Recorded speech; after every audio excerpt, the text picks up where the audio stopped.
Hello दोस्तों। आप सब ने बैंक का नाम तो ज़रूर सुना होगा। हो सकता है आपका अपना बैंक अकाउंट हो।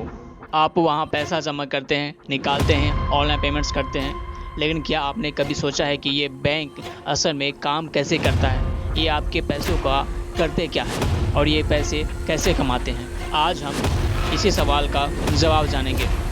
चलिए बिल्कुल शुरू से शुरू करते हैं कि बैंक है क्या।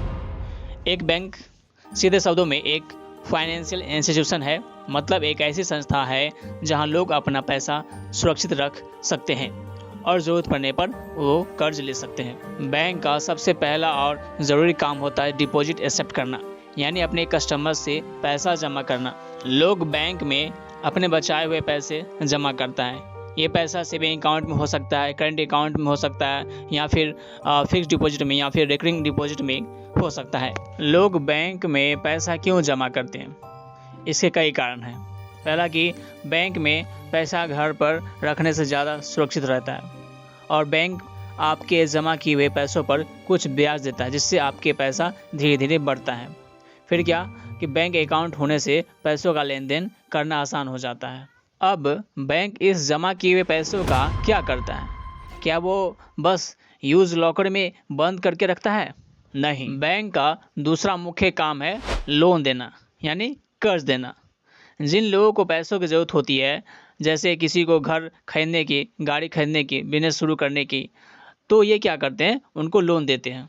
और लोन लेने वाला व्यक्ति या कंपनी बैंक को वो पैसा एक निश्चित समय सीमा में ब्याज के साथ वापस करता है। अब आप सोच रहे होंगे कि बैंक इस सब में पैसा कैसे कमाता है। बैंक का पूरा बिजनेस मॉडल इसी ब्याज के अंतर पर आधारित है। देखिए, बैंक आपके जमा किए हुए पैसों पर कम ब्याज देता है।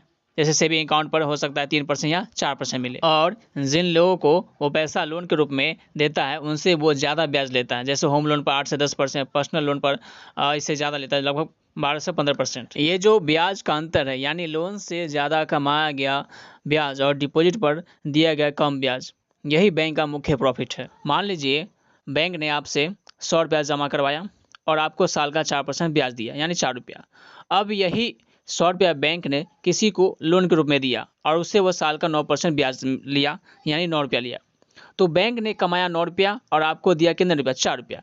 जो बीच का 5 बचा वो बैंक का प्रॉफिट हो गया। इसके अलावा बैंक कई तरह से सर्विसेज पर भी चार्जेस लेता है, जैसे ATM charges, transaction fees, locker fees etcetera, जिनसे भी बैंक की कुछ कमाई होती है। लेकिन मुख्य कमाई ब्याज के अंतर से ही होती है। क्या बैंक अपनी मर्जी से सारा जमा किया हुआ पैसा लोन दे सकता है? नहीं। यहाँ आता है हमारा आरबीआई, जो बैंक का सेंट्रल बैंक है। आरबीआई सभी बैंक को रेगुलेट करता है, यानी उनकी देखभाल और नियम बनाता है। आरबीआई बैंक से कहता है कि वो अपने पास जमा किए हुए पैसे का कुछ हिस्सा हमेशा अपने पास रिजर्व में रखे या आरबीआई के पास रखे। इसे सीआरआर और एसएलआर जैसे नियमों से कंट्रोल किया जाता है। इसका मतलब है कि बैंक अपने पास जमा किए हुए सारे पैसों को लोन के रूप में नहीं दे सकता। कुछ हिस्सा हमेशा रिजर्व में रखना पड़ता है, ताकि अगर लोग अचानक पैसा मांगने लगे तो बैंक उन्हें तुरंत पैसा दे सके। डिपॉजिट और लोन के अलावा बैंक और भी बहुत सारी सर्विसेज देता है जो हमारी ज़िंदगी को आसान बनाती है, जैसे एटीएम सर्विसेज, डेबिट कार्ड और credit card services, internet banking और mobile banking, UPI, locker facility, money transfer. तो दोस्तों, देखा आपने कि भारतीय बैंक कैसे काम करता है। अगर आपको ये वीडियो इन्फॉर्मेटिव लगी हो तो आप इस वीडियो को लाइक करें और दोस्तों अपने दोस्तों के साथ शेयर कीजिए और हमारे चैनल को सब्सक्राइब कर लें।